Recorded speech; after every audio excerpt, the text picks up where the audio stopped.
বিভিন্ন রাজ্যে কি নারকেল চারা দেওয়া হচ্ছে না শুধু বাসন্তী ব্লকে?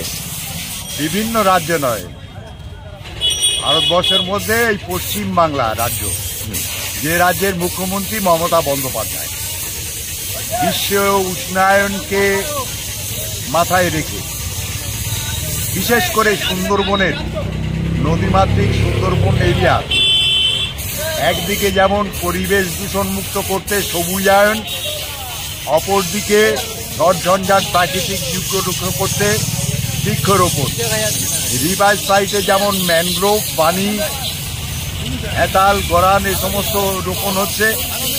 পাশাপাশি কান্ট্রি সাইডে যে বৃক্ষের মধ্য দিয়ে মানুষ উপকৃত হবে, বিভিন্ন প্রজাতির ফলমূলের চারা যেমন বিতরণ হচ্ছে, নারকেল চারা বিতরণ হচ্ছে এবং এর ফলে যেমন মানুষ উপকৃত হবে, পরিবেশ দূষণ মুক্ত হবে এবং বিশ্ব উষ্ণায়নের দিনে সুন্দরবনকে সুরক্ষিত করার মুখ্যমন্ত্রী মমতা বন্দ্যোপাধ্যায়ের যে মানবিক চিন্তাভাবনা আজকে সুন্দরবনের মাটিতে বাসন্তীতে বাস্তবে রূপদান করছে।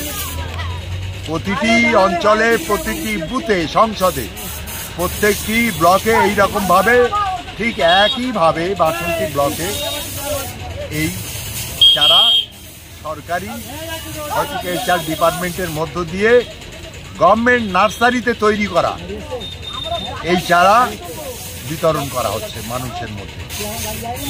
আপনার নাম? আমার নাম মন্টু গাজী, বাসন্তী ব্লক তৃণমূল কংগ্রেস নেত্রী।